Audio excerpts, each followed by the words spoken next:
Hey guys, Brandon Willem with CCM Magazine today, hanging out with Bryan Duncan of Sweet Comfort Band. How are you, man? I'm all right. I haven't been with Sweet Comfort Band for a long time, but we got back together just to, do this song.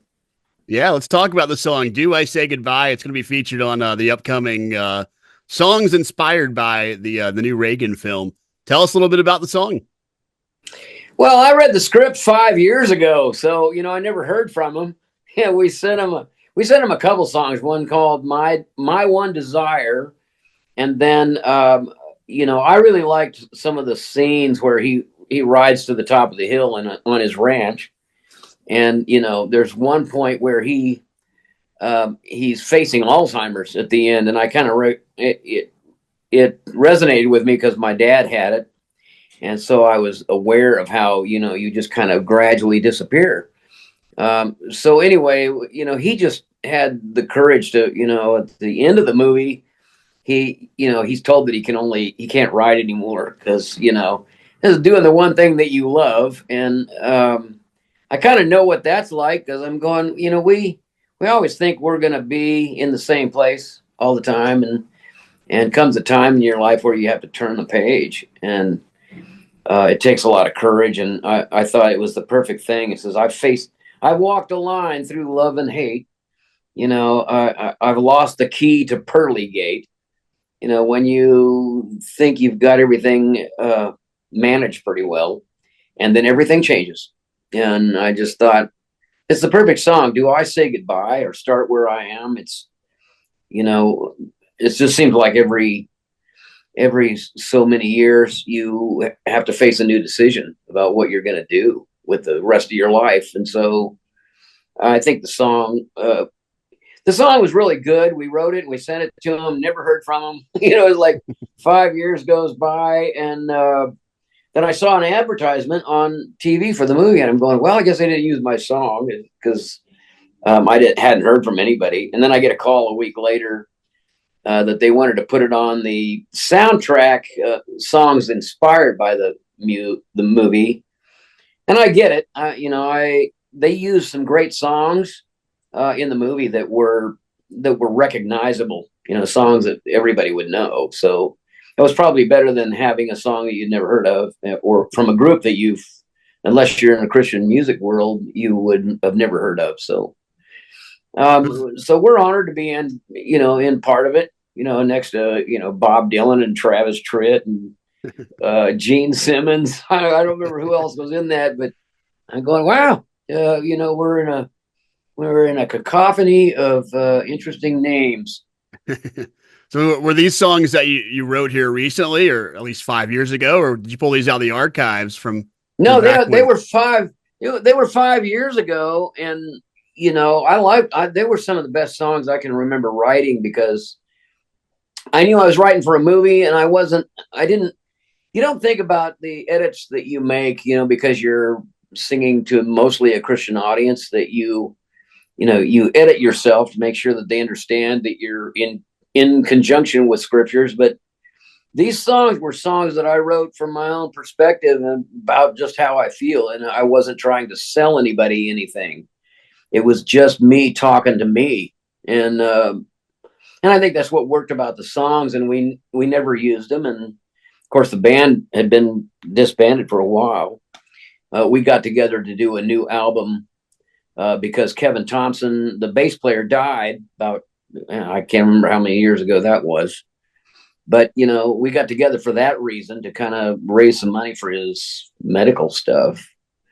But, we didn't hear from anybody, and the songs never went anywhere. I had a demo of it that I really liked, and I would play it for people going, wow, this is me.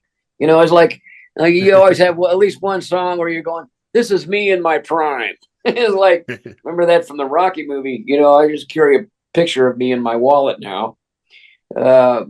So I didn't expect anything to happen of it. So, but it's been so long ago that I was kind of surprised.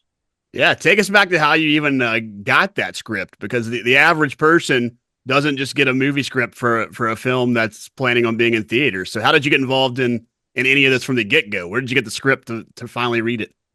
Well, Mark Joseph is a friend of ours, and he said that he grew up on the Sweet Comfort Band music, in the way early days and coming up, and I guess his directions went more into movies.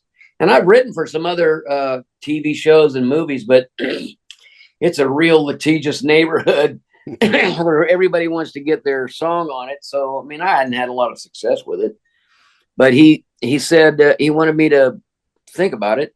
So he sent me the script, and all I did was read the script. And until recently, I hadn't seen seen the movie, and wow, they did a great job portraying that.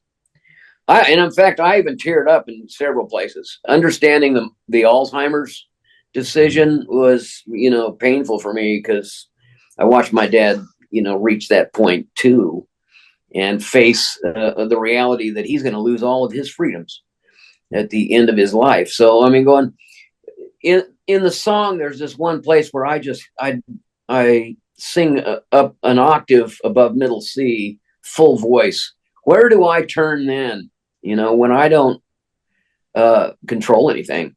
And, in some ways, this song feels like almost like an altar call. We're all confident about what we can do at some point, but at the end of the life, it's just you and God. And so, man, that was the power of that song. Was what do you do when you reach the end of your story? What have you spent your time doing? And so I think, in a lot of ways, it could be an open door for a new kind of evangelism. Yeah. The second song that you'd written for this film, is there possibility of it coming out on its own at some point, or is it I have no idea, but if I've had a couple of people talk to me about doing an album of cover songs of other people's music, and I turned it down because I wasn't called to sing other people's music. I spent 50 years writing my own songs, and I'd prefer to do that. But if I had a chance to record again, that would be one of the first songs that I would do, because it's me talking to me that makes a difference. They sound different. And the song comes out, it says, "My one desire is that you might inspire me to rise above my suffering." And I'm going, that's maybe the best prayer I've ever said to God. And, and it would have tied in really well to all of the challenges that Reagan faced in his presidency, even running for president and then losing, and then and thinking, well, do I do that again? And I'm going, if I fail at something, I tend to not do it again. And like, okay, we'll try something else. Yeah. But that was what was encouraging about the movie to me. And the Reagan was the only politically backed thing that Sweet Comfort Band ever did. We did a concert here for a Reagan rally when he was running for president, the year he won, and I'm sure it was our help. We just played in a parking lot. He showed up in a helicopter, and he talked really off the cuff, and then he left, and I never met him, and I didn't really see all the challenges until I saw the movie. You can see the movie now, by the way, on Prime and on YouTube. They wanted me to tell you that because, they said it was #1 across the country for one day. I'm going, hey, congratulations! At least you rang the bell. Do we know when this Inspired by soundtrack will release? Because it's not out there yet, right? No, I haven't heard. They haven't. Nobody tells me anything. Just eventually I hear about it. Oh, by the way, I got the contract last week for the song with Rawhide Pictures, and me and the drummer from the Sweet Comfort Band actually went over to New Mexico and recorded the song at a friend's studio. James Raymond co-wrote this song with us, mostly because I needed musical reinforcement for what I was doing, and I just remember writing the song, and then here we are 5 years later, and I'm going, I got to sing that again, because there's some high notes up there that I'm afraid I might throw my back out hitting. Uh, so we went back there together and recorded the drums and the vocals. And Randy Thomas is in Florida now, so he sent us.